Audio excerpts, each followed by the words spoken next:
पहले तो मैं आपको कंग्रेचुलेशंस कहूँगी आपके न्यू चैनल के लिए। जी मेहरबानी। आप फीसें देने के बाद एक गैट का टेस्ट ऑर्गेनाइज़ किया गया है। अदालतों से बाहर निकले कूड़ों के ढेर पड़े हैं।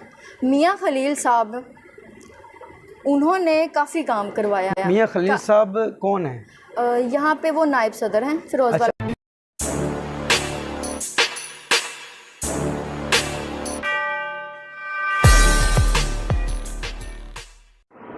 अस्सलाम वालेकुम नाज़रीन, मैं हूँ सैयद शमसुल हसन रिजवी एडवोकेट। मेरे साथ मौजूद हैं मैडम अक्सा चौधरी और इन्होंने रिसेंटली एक लॉ गैट का पेपर दिया है।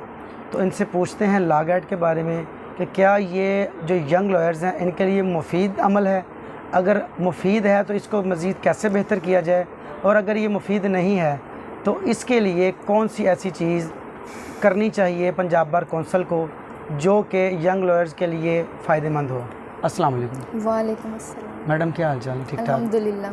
मैडम, मेरा पहला सवाल ये है कि आपने अभी रिसेंटली लॉ गैट का पेपर दिया है, जी।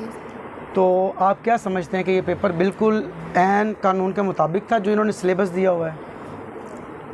पहले तो मैं आपको कंग्रेचुलेशंस कहूँगी आपके न्यू चैनल के लिए। जी मेहरबानी। आप और बहुत शुक्रिया कि आपने मुझे ऑनर दी कि मैं अपना पॉइंट ऑफ व्यू दे सकूं।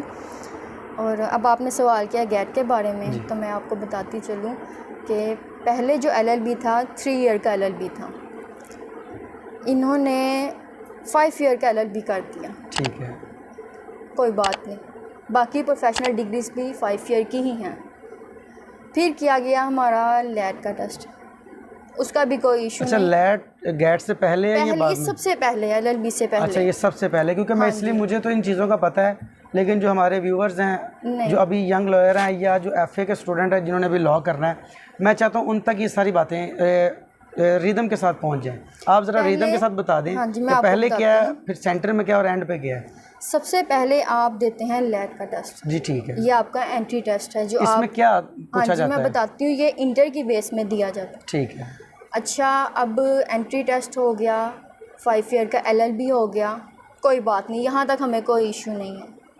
फिर एक 5 साल की डिग्री करने के बाद, भारी फ़ीसें देने के बाद एक गैट का टेस्ट ऑर्गेनाइज़ किया गया है। और ये उन वकला हज़रात ने किया जिन्होंने अपने वक्तों में 2-2, 3-3 साल के LLB किए और उर्दू में किए। अब हमारे लिए उन्होंने जुडिशरी और LLB इक्वल कर दिया। जी, इधर एक बात और ऐड करता चलूँ, ये बहुत खूबसूरत बात की है मैडम ने कि लॉ गैट उन्होंने मुतारिफ़ करवाया है जिन्होंने ख़ुद उर्दू में लॉ पढ़ा हुआ है। तो अब जो यंग लॉयर्स हैं जिन्होंने 5 साल फ़ीसें देनी है, और कम से कम अब जो छोटे से छोटे कॉलेज की फ़ीस 2 लाख से 2.5 लाख 1 साल की है, अब जिसने 10-12 लाख लगा के डिग्री लेनी है, उसके बाद फिर एक लॉ गैट जैसा पहाड़ उनके सामने आएगा। तो मैं अब ये पूछना चाहूँगा मैडम से कि लॉ गैट बिल्कुल सिलेबस के मुताबिक आता है? अच्छा, पिछले पास्ट पेपर्स देखे जाएं तो वैसे तो जितनी दफ़ा भी लॉ गैट हुआ है इश्यूज़ ही रहे हैं, क्योंकि ये बनाते हैं HSC वाले। ठीक हो गया। पहली बात तो ये कि ये अगर लेते हैं ना हमसे टेस्ट, तो ये सीनियर लॉयर्स को बनाना चाहिए, पंजाब बार को बनाना चाहिए। पहले मेरे ख्याल से पंजाब बार ही पेपर लेती थी। हाँ जी, वो इंटीमेशन टेस्ट ही आ जाता था। ठीक है। हाँ जी, अब ये इन्होंने लॉ गैट ऑर्गेनाइज़ किया है, तो लॉ गैट अब हमसे HEC लेती है जिसका इस चीज़ से ताल्लुक़ ही कोई नहीं। ठीक हो गया। अब टेस्ट किस तरह का आता है, आप टेस्ट में हमसे पूछें, आर्टिकल्स पूछें, सेक्शंस पूछें, पनिशमेंट पूछें, प्रोसीजर पूछें, आप हमसे ग्रामर पूछते हैं। अच्छा, लॉ गैट में भी ग्रामर के बारे में पूछा जाता है? पूछते हैं, बेयर एक्ट्स में से पूछते हैं। ये टेस्ट चले, अगर इन्होंने ऑर्गेनाइज़ कर ही लिया है तो कम से कम पंजाब बार बनाए। HEC बनाती है, अजीबोगरीब सा टेस्ट है, बच्चे सर पकड़ के बैठ जाते हैं। अब जो मेरा सर्कल था उनमें मेरा ख्याल है कोई 4 से 5 लोग पास हैं। टोटल कितने आपके कोलीग्स थे जिन्होंने ये पेपर दिए? तकरीबन हम थे 10 के करीब लोग थे। अच्छा, 10 में से 4 या 5 पास हुए हैं? हाँ, बस इतने ही, मतलब 50% पास हुए। बिल्कुल, बाकी ग्रेस मार्क्स के लिए। तो नाजरीन, मैंने भी लॉ गैट का पेपर दिया था और हमारी बार तो बहुत इशू आया था।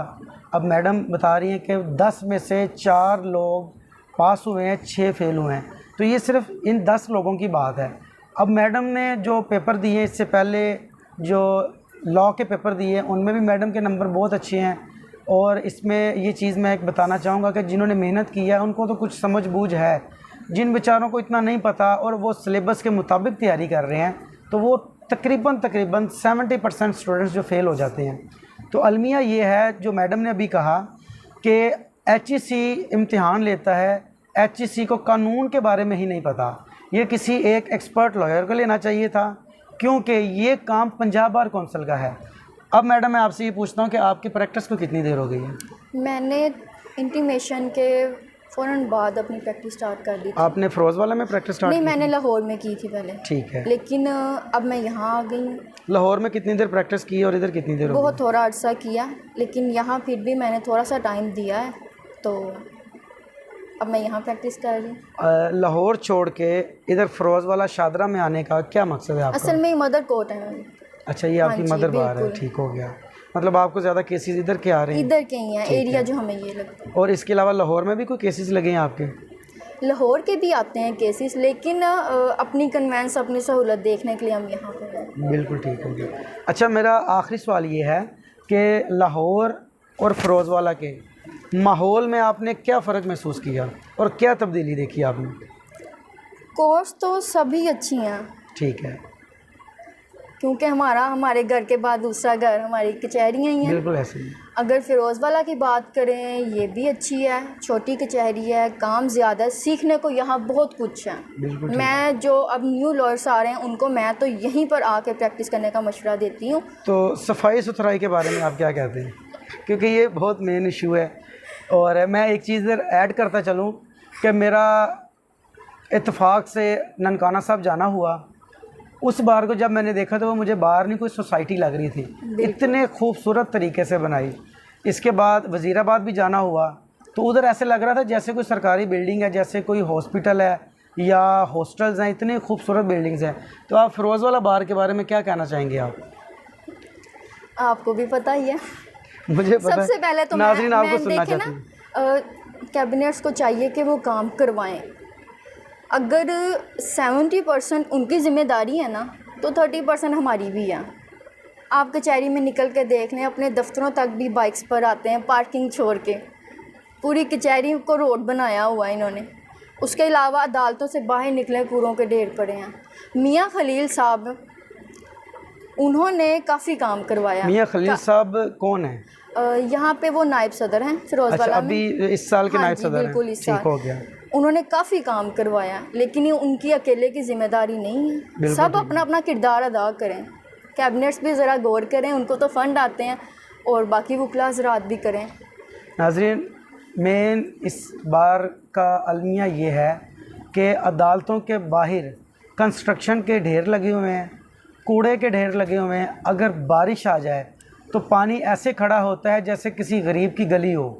तो इस बारे में हुकूमत को भी और हमारी जो कैबिनेट है जो अभी इलेक्ट होके आए हैं, उनको ये सोचना चाहिए कि सदर साहब जो हैं या फाइनेंस सेक्रेटरी हैं, जॉइंट सेक्रेटरी हैं, इनको ये सोचना चाहिए, जनरल सेक्रेटरी हैं, कि ये भी नायब सदर साहब के साथ हाथ बटाएं और इस बार को साफ़ सुथरा करने में मावन व मददगार साबित हों। शुक्रिया।